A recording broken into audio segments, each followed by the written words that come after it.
You're listening to Transmission on 4ZZZ, amplifying the trans and gender non-conforming voices of Brisbane and beyond. Hello, you're listening to Transmission on 4ZZZ. My name is Ez, I use he, him pronouns. You're listening to Transmission on 4ZZZ. This is a special pre-recorded episode this morning, so I'm not in the studio physically as I couldn't make it in today. So I've got a special pre-recorded episode for you, and it's a very special one in that I got to interview someone who was really, really cool, someone who is based in California and has been pretty cool representation for trans people, particularly trans masked people in film and television. I'll be chatting to Zach Berwick from Dead End Paranormal Park. You may also know him from Spiderman. Spiderman Far From Home, I believe, is the Spider-Man film that I'm trying to think of. I should know that. I'm a giant Spidey fan. Anyway, first up, before we get into the three parts of the interview that I did with Zach, we've got the week in community news and events.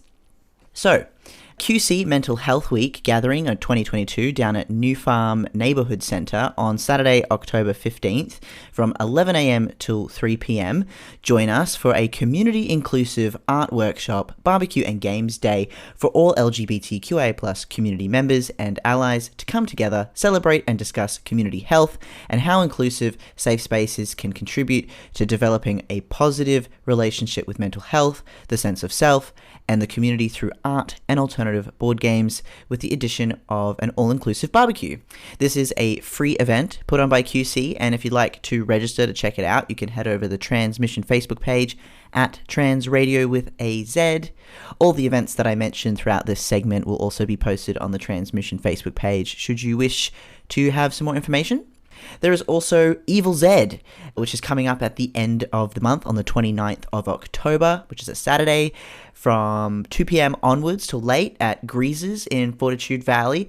I'm going to push play on a really cool thing that will tell you all about it right now. 4ZZZ is reanimating the dead and summoning the evil spirits for a Halloween sonic slaughter at Greaser Bar on Saturday, 29th October. Evil Zed is our multi-genre party. And in the garage, we have Digital, Bacchus Harsh, Namshab, Hallucinogenic versus Cardiac Arrest, Micmac and Schizoid B2B Synonymics, Sniffer Dog, SLK, Xenolith, B-Rock and Radley, Sam P3. Sound provided by PK Sound and lighting by Lightbomb. Prizes for best costume from Berserk Clothing. This is going to be a hell of a party. Saturday, 29th of October. Get your tickets for Evil Zed through Moshtics now. $25 full price or $20 for 4ZZZ subs. So yeah, you can check that one out. Greases at Fortitude Valley. I'm very excited. There's some pretty cool bands that'll be there. Yeah, some punk, thrash, metal, techno, bass, hardcore, and drum and bass. Those are some of the vibes you'll be experiencing down at Greases. There's also Revel in the Queer, which will be at Brisbane Powerhouse in New Farm on Saturday, November 26th from 3pm till 7pm.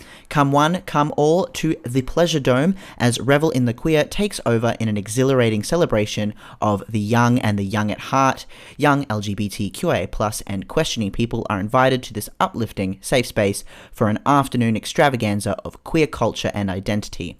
Roll up with friends, family, your dog, and even your nan to enjoy a queer mega mix of talent from across Australia.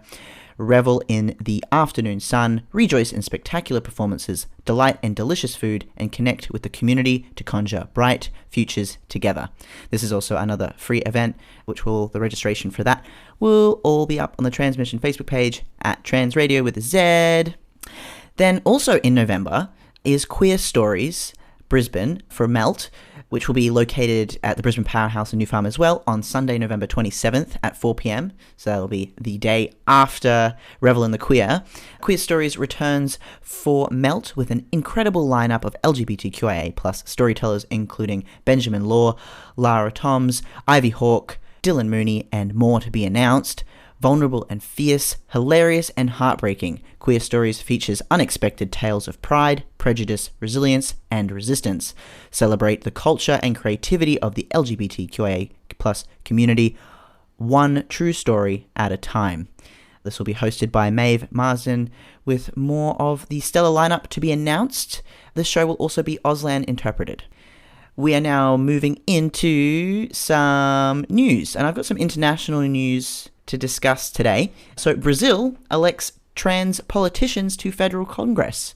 While the head-to-head contest continues for the presidential seat, Brazil makes history by electing 2 trans politicians to federal Congress.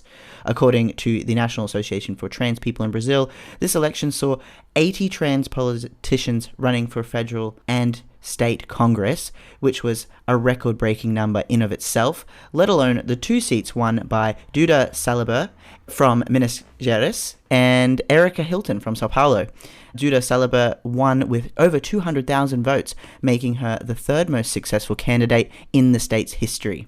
Erica Hilton is a black trans woman who has become the first trans city councillor in Sao Paulo. Hilton said to The Guardian, "Brazil has a huge historic debt with these marginalized groups, and it has never worried about paying it. That bill will have to be paid sometime. I will do everything I can so that happens, even if it's not in my lifetime."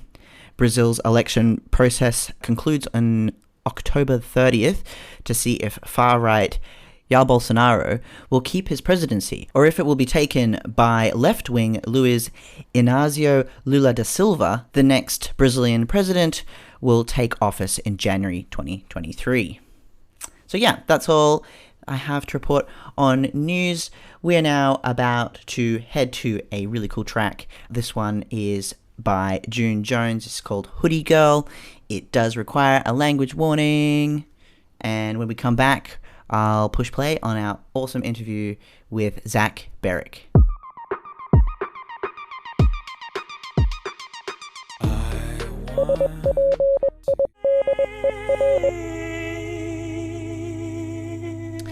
You're listening to Transmission on 4ZZZ. My name is Ez. I use he, him pronouns, and you were just listening to a track there by Imbi with Mannish Boy.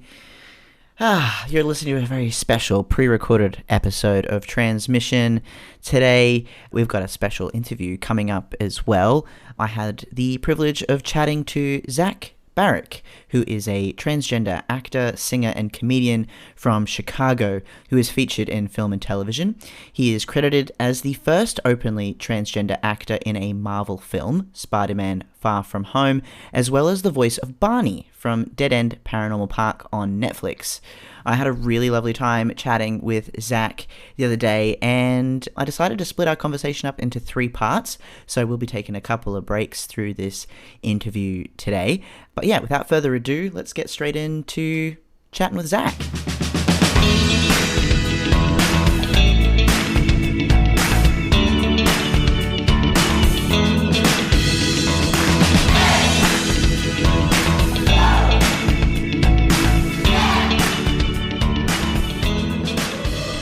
Thank you so much, Zach, for joining us today. Would you like to tell us what your pronouns are? Yeah, I use he, him pronouns. Excellent. How have you been? Have you been doing well? Yeah, I'm good. It's October is like gonna be strangely busy for me. Just like happen to have a lot of travel in a short period of time, but I think it'll be good for me to stay on my toes. I've been getting too comfortable with not traveling, so I'm kind of excited about it more than anything. Is this all part of the promotional period for the next season of Dead End Paranormal Park? Yeah, part of it is I'll be doing. I'm really excited. I'm doing something in New York for New Fest, which is like I think primarily, if not entirely, queer focused film festival they've been doing for the last like 30 something years. Yeah, I got to do a really cool panel there and chat about that. And my other passion is doing public speaking and orating on the trans experience and stuff. Not in the like I can tell you all about it way, but in the like schools and colleges really want to have, and also workplaces like want to have someone come and share a bit about the experience so that they can pat themselves on the back feedback and also,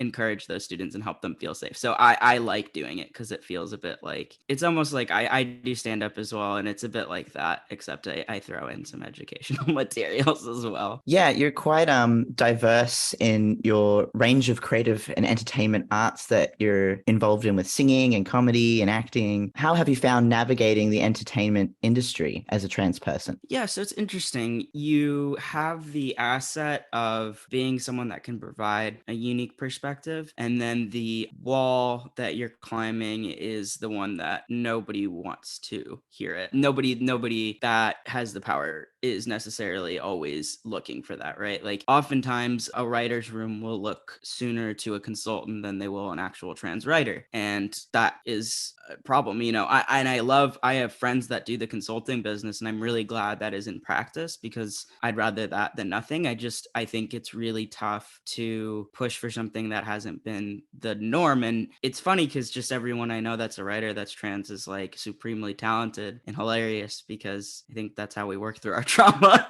But I also just like it's been interesting because I've been very, very fortunate. And I'm not, not speaking ill on anything. It's just the reality is we're fighting an uphill battle. So I know that I'm armed with experience and language, and unique perspective that other folks don't have. I'm just trying to sell people on it. And so I've really enjoyed it. I mean, thank God I like talking to people and don't mind explaining things. And I'm hoping that doing that will make it easier for the next person so they don't have to, because I know not everybody's threshold is the same. And I don't think anybody owes anybody that patience. But because I have it, I'm really enjoying it. So, I can't complain. I get to do what I like for a living. It's hard not to just be like, I love it, because I do. And everybody's been really kind to me. I'm just also aware of the parameters I'm working within. Are you usually the only trans person on set? Yeah, so when I was doing Spider-Man, I was not actually the only trans person. There was another trans masculine actor who was in the extras who was with us because it was the class, part of the class. And that was really nice to know that there was another person there. But I will say, like, I worked on Transparent on the finale, and that was unique because it's always been like a handful for the storyline. And when you have something like a cop show, which I did, LA's Finest, it's hard because oftentimes your identity is the centerpiece of the crime. I know that in Australia you have, if I'm not mistaken, it might be called Neighbours. I don't remember. Yeah, but Neighbours. Yeah, so you have that, and I've heard that that's like kind of the show everybody does. Like all the actors, or a lot of actors that come out of Australia, have done a stint on that. And Usually. I think like Law and Order is like our version of that. Like every big actor has an episode of Law and Order. And so I knew it was a rite of passage to do a cop show on some level, but the part that is different about my experience than it is for a lot of people who do that is that it was going to be centered around the trans thing, which is like weird because you're like, I know this is what everybody does, but it feels a little funky that it's like, and the story is that someone got murdered and they're trans, and I wasn't murdered, but I think that was weird because it was such a centerpiece of the story. But I also was like, well, I'm also doing a thing that lots of actors do. So because of that, we had other trans actors for some of it. And then Transparent, we had tons of trans folks on set. So I actually haven't really been, Dead End is weirdly the only time I've had that. And it's sort of, I put the caveat in that like a couple of the writers identify within the trans spectrum. Mia Rosella, who's like one of my really, really good friends, like is in the agender, lives in the agender space, like someone who wrote on it, as well as Elijah, who is like a trans masculine person who wrote on it. It's cool because like, I think it speaks to the fact that you don't have to have trans people with you to feel welcome. You need to have trans people that put a hand in creating the thing. Because I almost think, even though I spent time with trans people on the cop show, for example, and again, not speaking ill, because I felt really supported by the other actors and the directors and everything like that, but I was so sure that I was in good hands on Dead End in a way that I haven't been, for example, on the cop show or whatever, because I knew that that's who was making it. By nature of what voice acting is, like I was probably going to be alone in the booth anyway most of the time.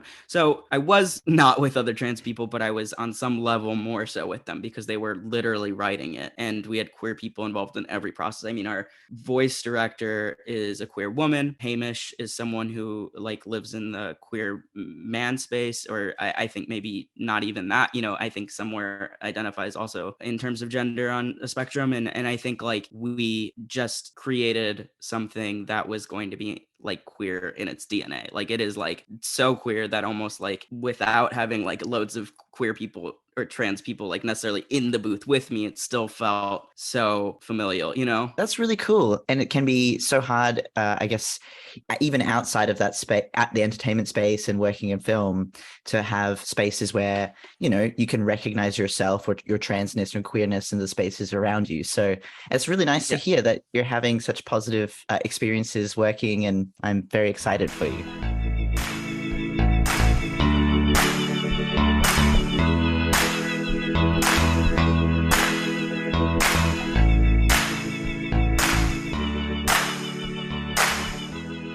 You were just listening there to the first part of the 3-part interview with Zach Berrick from Dead End Paranormal Park. We're now about to go into a song. This is a brand new track, fresh release by Sam Smith called Unholy, and it features Kim Petras. It's an absolute banger. Language and content warning.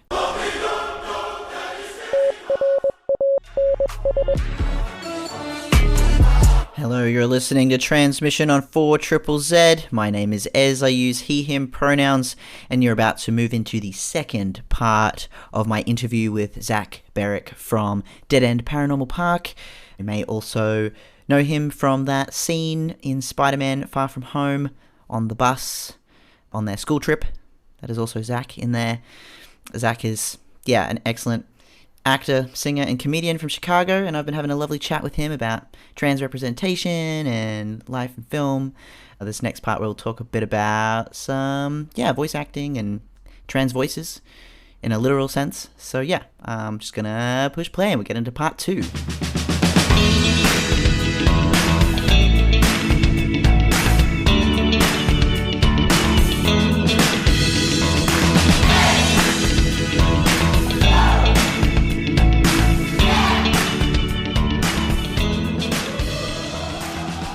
What's the most rewarding thing for you when it comes to your creative works that you get involved in? Because I know you love singing. I've seen a little bit of you dabbling with that. You're quite good, actually. I was like, damn, that's a nice voice. Thank you. Yeah, I actually was one of my biggest concerns when I started hormones. I was like, what if I can't sing? And then I just learned that it's like, like what every like young Broadway actor goes. And not that I'm at that caliber, but that like a lot of the young kids who do it are also worried about what they'll sound like as adults. So I was like, oh, there's just like ways to get around, your voice changing. And I went through none of the work to do that. I just got kind of lucky.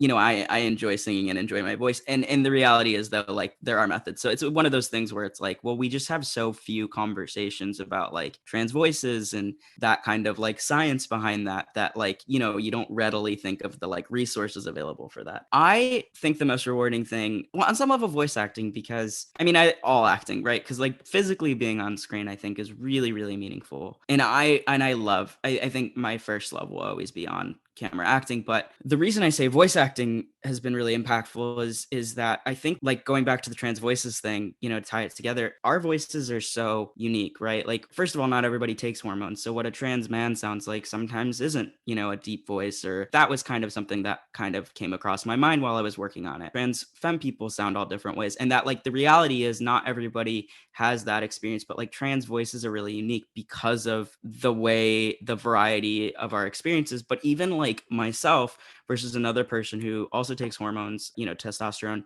might have a different voice drop. As much as I think we get like focused on like passing politics and like we all want to sound like boys or whatever, there is a truth that like trans masculine people have like a really unique quality sometimes. And I think like capturing that and having a young person who has like, my roommates and I colloquially call T voice, like that's really cool, right? Like, and we never talk about it because it feels like a bad thing. Like nobody wants to have like, nobody wants to be clockable or whatever, but I don't think that should be the goal. Like, I think we all just should be allowed to sound like how we sound and be like considered men anyway. Getting that into a cartoon felt really cool, and who knows, like I might not even be the best representation of that either, but like that was just something that felt really impactful because we don't talk about that a lot, right? And it almost feels taboo to say like, yeah, sometimes trans people have like voices that sound different because we're trans. I think it's important to have that representation to be able to, talk about it openly, because then we get to see it on screen and get it normalized. And then when other people hear us, they're not like, oh, that's horrible, or you sound so weird. Not that I don't know that that's like the predominant hate crime that's happening, but I wish it was. It's a lot less dangerous, but that on some level, like if someone Your attacked voice me, is I'd be weird. like, yeah, your voice is weird, man. Like I'd be like, okay, well, I got other things to worry about, So I don't know. I thought that was a really unique thing because I just don't think about that often, and it was sort of brought to my attention. But also singing, like it's cool to show people that we have like we're multi-talented and exist in many spaces, and that transition doesn't limit us if that's the route we choose to take. Yeah, Ryan Casada is someone that I think of when I think about transmasc voices and ways that it can sound, because there's different points throughout his transition where his voice is different, and that's really cool to listen to. Also, working in like a medium with audio, which I'm very familiar with, is that it's really cool to be able to hear different ways that trans voices can be as well, and not make assumptions about the gender of a person based off of tone and stuff. So yeah, that's pretty cool. Well, and there's like such popular figures who've like founded their careers on like a unique sound or a unique persona, and like I think of I'm familiar with Ross Matthews, the comedian, and he has this really high-pitched voice. It's, sometimes the subject of jokes like among him and other people when I watch him on TV or whatever, but he's like inhabited this really bubbly persona around it and got to create something like that, and it almost feels like we wouldn't ever get the chance to do that. Like it almost feels like because it's this thing that I think is either attached to shame or has so much to do with like passing or whatever it is, we don't get to like cultivate like a fun like comedic persona or what have you, because exactly what you said, like, but that the reality is that if someone with a high voice like his might talk to someone on the phone, they might not assume it's a guy, and that's not even a trans person, right? So like that is like how pervasive like assumptions are, but also there's so much weight behind it when it's us, and I kind of wish there wasn't. Like I wish we could just be like, yeah, we all sound different, and that's like life, and like that's just how people are generally anyway. Like sometimes you're a boy and you have a high voice, and sometimes you're a girl and you have a low voice, and what have you. My voice actually cracked like very suddenly, so I was just like la la la la, then and I was like, whoa, what's just happened? Yeah, and it was like overnight. I have a video when I first started T. I had approximately like 4 days, and I had an appointment on the phone with a therapist or something, and I was like, yeah, I can already tell my voice is dropped. And it was like so not like it was the same voice. But it was just like I psychosomatically or whatever the term is, like it was like, yes, my voice is deeper now. And that like I have these videos I've taken of myself every like week or month, throughout my transition. I've kept kind of a diary, and it's really funny to watch the early ones. It's me with like just my voice prior to like it dropping, and me being like, hey, it's Zach. And then my voice drops and I'm like, what was I doing? Like, but it's just like so funny, like the posturing. And it's crazy because I would just never meet someone who sounded the way I used to sound and been like, well, that's bad. It would have been like, just great voice. Just doing like this really like macho thing into the camera as well. Yes. Like... and I'm like, who is that? Like, what? Not me. I mean, I do say my name, but someone else. It's just like a month of like you saying the exact same thing and the voice completely the same. And you're yeah. And I'm like, that's different. That's something's happening. Yeah, I think I was doing what I needed at the time. It's just objectively funny now to look back and be like, you little freak. Like, why did you think that was anything? Anyway, I don't know. But yeah, it just speaks to like how desperate we are to like have a goal that we want to reach. But that the reality is like we just do sound good all different at different stages. And like, I mean, this is going to sound a little bit like off the wall. I don't know if I should say this out loud, but I'm going to do it. When I heard Elliot Page speak at the Oscars, it was like the first time I was like, I'm hearing a trans man speak at the Oscars. I mean, that was like obvious, like, on some level, like that was a given because he's just like, that's just the first person to do that. I believe. It might be presumptuous. He sounds like a person who's on T. Like he sounds like a man as well. And I'm not invalidating that, but he sounds like a person on T. I was like, that's the voice of a trans person, and that was cool to me. Like I almost was like, I feel too seen. Like that's like, that's the voice my friends have. That's the voice I had, on T. And it's just, yeah. So I don't know. It's like a thing we don't talk about. Again, it feels almost like we're not supposed to say that like about T voice or like about, the way that we have like a lot of fry in our voice or, about the voice cracks and all that. But that's what makes us like a really unique and beautiful community. And it's such a beautiful transformation as well. It feels cool. It feels real when you can hear it as well. I forgot to show you that I have my I love that. my Spider Yeah. Trans shirt on today. If anyone is listening and like to see my Spider-Man shirt, I can put a photo up on my Instagram so you can check it out.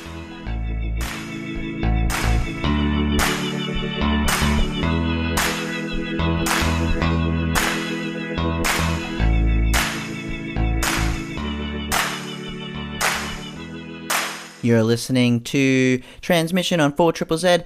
We're having a chat with Zach Berwick from Dead End Paranormal Park. You just finished up on the second part of our interview there. We do have the final part of the interview coming up. But first, I want to have a break, have a listen to an awesome new track by local legends Platonic Sex. This one is called Exhausted Competing for You.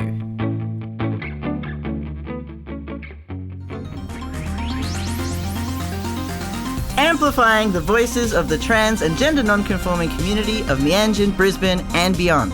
Transmission on 4ZZZ brings you the latest in trans community news, music and events.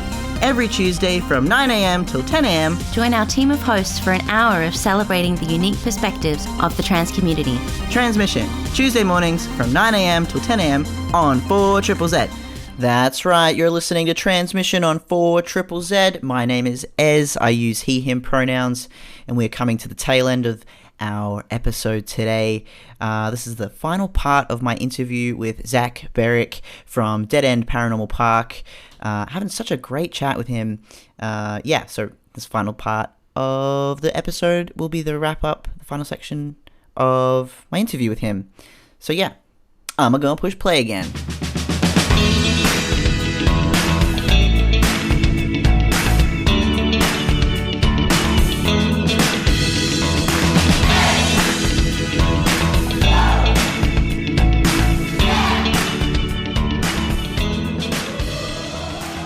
Do you have any words of wisdom for any of our young trans listeners who are interested in getting into film and television? Yep. I actually have curated this quite well because not in a like performative way or like a fake way, but because I really wish I had known this, and also because it's something that I hope I'm asked by people, so I'm really glad you asked it. Do not say yes to stuff you're uncomfortable with. I wish I didn't even get a lot of these jobs, but I've read scripts so many times where we are plot devices. Oh no, like something about your hormones, or oh no, like you're a pregnant man, or oh no, and I can't do it anymore. I just at some point was like, look, I need money and I like working, but I also like need to be a human first. And on some level, if I have to get a day job to like support myself, that might be better for my mental health than like doing a show that like is written by a cis person and I'm on for an episode for the sole purpose of helping the main character do some sort of plot development. Like I'm not doing that anymore, and nobody else needs to. I'm not saying it's easy, and sometimes we do have to pay our dues, all actors do, but that looks like what I did in Spider-Man, right? Like you have a couple lines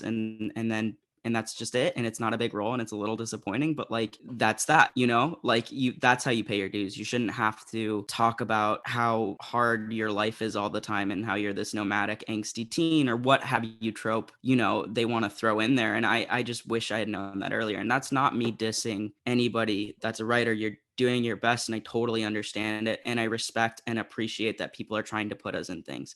So I don't want it to sound like a lack of gratitude, but also like I am a person, a fully formed person. I want to be in stuff that reflects that. If the show is going to be a thing where, or the film is going to be something where being trans is an important thing, then write it well, either let me be a person and let the audience decide things, because we always default to assuming a character is cis, and like that might, even just because something's not talked about doesn't make it true or not true, and so we don't have to always discuss that. It can either mean something to the story or it doesn't, and maybe it's a cis character and maybe it's not, whatever. And I'd love to play roles where that's true, but also if it's gonna be trans, then like do a good job. Hire a trans person, like, and don't just get a consultant who's there for a day, properly accommodate and pay people to do this. The reality is you can be picky. Like that's the other thing, is I'm not saying hire the first trans writer you meet, like be picky, get a good writer, but we exist, and I can say that because I live with one. My roommate's one of the most talented writers I know, screenwriters I know, like is trans. And I just like, that's who I want in the writer's room. Yeah. Say no, like, and I get it. It's tempting not to. And also, sometimes you are going to have to make sacrifices. I think there are loads of actors who aren't trans that would say they did things that were like tough. But I think knowing where your line is the important thing. You know, don't cross your line. It doesn't mean your line can't be flexible. It doesn't mean that your line is going to be the same as mine. That stuff might be comfortable for you that I just, talked about. But I think know your line and honor it. Thank you so much for saying that, Zach. I'm sure that will go a long way. Just finally, when does the next season of Dead End Paranormal Park come out? October 13th. I am so excited. I know what happens, and I hope so. I'm really sorry, and also really you're welcome all at once. And I will just say, like, some of what I'm apologizing for is so like surface. Like, I'm sorry that our showrunner, I'm saying this to Hamish on some level, I'm sorry that Hamish has up little mind and came up with these really creepy characters. I'm sorry that that they will haunt your nightmares as much as they've haunted mine since I read the comic. And also, like, I think it's really rewarding. I think everything that happens in it is earned. I think that the writers are trying to pull something off and have succeeded rather at pulling something off that is all well earned and meaningful. And I really hope that we get to do the whole story. The hope is we get to do one more bit to close it off and tie all the loose ends. But please support it, because that's the best way for us to get there. Yeah, it's going to be a really fun season. I love what I got to do in it. And I also really love what Cody got to do, and also Emily Osment, and also Alex Brightman. I mean, just all the characters and Coco Peru. Just everybody got to develop a lot further. I'm glad we got to do this second season, because the characters needed to do the things that they needed to get a certain place, and we get a chance to do that. I think it's going to be a really good season, and I think people are going to love it. I'm so excited. I also think it's going to be heartbreaking. But I'll leave that there. I'll have to let listeners know the exact date for launch or release here in Australia as well. So yeah. But yeah, that's really cool. Thank you so much, Zach, for joining me today. Thank you for having me. This was a lot of fun.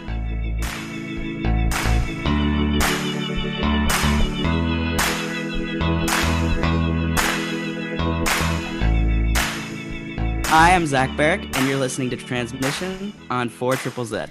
That there was Zach Barrick from Dead End Paranormal Park. The next season comes out on October 14th here in Australia. So yeah, if you're really keen to check out Barney and what all the, hype is around Dead End Paranormal Park, you should definitely check it out. It's awesome. But yeah, thank you so much for listening to Transmission. My name is Ez. I love hanging out every week. This was a special pre-recorded episode, so I'm not live in studio. I apologize to anyone who's texted in, but you can always check out what we're doing and all the other stuff that we're doing by heading over to our Facebook page at Trans Radio with a Z. Don't forget the Z. It's very important. So yeah, see you next week. Bye. Thank you so much for listening to Transmission. See you next Tuesday, 9 to 10 a.m. on 4ZZZ.